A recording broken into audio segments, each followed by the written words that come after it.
Hi friends, welcome back to our channel. నేను మీ లక్ష్మి. అందరు ఎలా ఉన్నారు? బాగున్నారా? నేనైతే చాలా బాగున్నానండి. ఈరోజు నేను చేయబోతున్నది నిమ్మకాయ పచ్చడి. ఎలా తయారు చేయాలో చూపిస్తా చూడండి. కావలసినవి నిమ్మకాయలు వాష్ చేసుకొని పొడి క్లాత్తో తడి లేకుండా తుడుచుకోవాలండి. ఎండుమిర్చి, పోపులు అన్నీ కలిపి అండి. జీలకర్ర, పచ్చిశనగపప్పు, ఆవాలు, కరివేపాకు, బెల్లం, పసుపు, కారం, ఉప్పు. ఇప్పుడు ఎలా తయారు చేయాలో చూపిస్తా చూడండి. నిమ్మకాయలు ఇలా ముక్కలుగా కట్ చేసుకోవాలండి. ఇప్పుడు ఒక ప్యాన్ పెట్టుకొని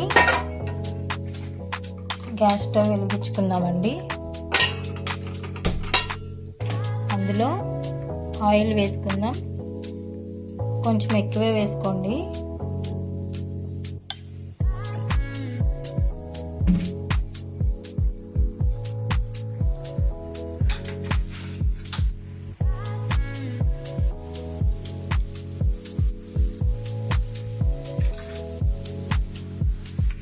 అందులో పోపులు వేసుకుందాం.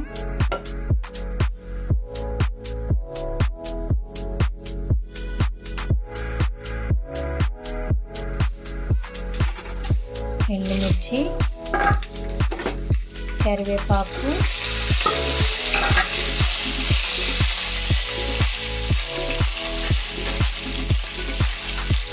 వేసుకొని ఇలా కలుపుకున్నామండి.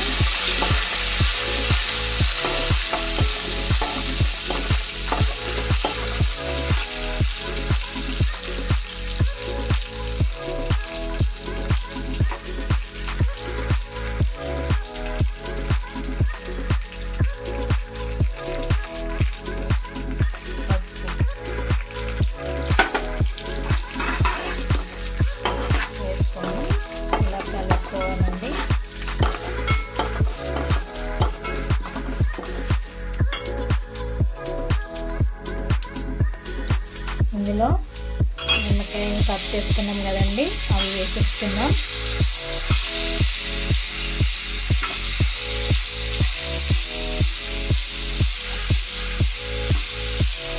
వేసుకొని ఇలా కలుపుకుందాం.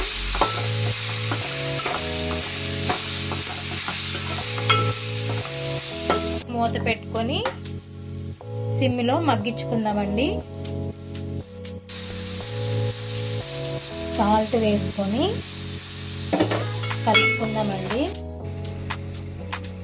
చూడండి, ముక్క కొంచెం ఉడికి వాటర్ వచ్చాయి. ఇప్పుడు ఇందులో కారం,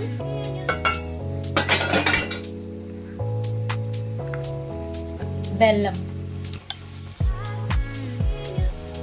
కారం బెల్లం వేసిన తర్వాత కలుపుకొని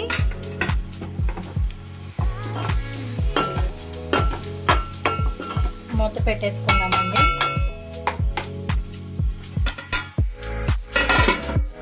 చూడండి, వాటర్ దగ్గరికి ఉడికిపోయాయండి. ఈ పచ్చడి ఒక డబ్బాలోకి తీసుకొని 3 days తర్వాత తింటే ముక్క అనేది ఊరి మెత్తగా ఉంటుందండి. ఇప్పుడు కూడా తినొచ్చు, బట్ కొంచెం పచ్చిగా ఉంటుంది. 3 days తర్వాత తింటే ఇంకా చాలా బాగుంటుందండి టేస్ట్. ఇది మా అమ్మమ్మ చిన్నప్పుడు మాకు నిమ్మకాయ పచ్చడి కావాలంటే వెంటనే ఇలా చేసి పెట్టేదండి. చాలా బాగుండేది, టేస్ట్ అయితే చాలా బాగుండేది. మీతో షేర్ చేసుకోవాలనిపించి షేర్ చేసుకున్నానండి. మీరు ట్రై చేయండి, టేస్ట్ చాలా బాగుంటుంది.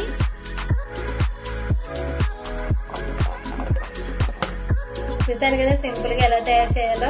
మీరు ట్రై చేసి ఎలా వచ్చిందో కామెంట్ చేయండి. అలాగే చాలా మంది నన్ను సపోర్ట్ చేస్తున్నారు.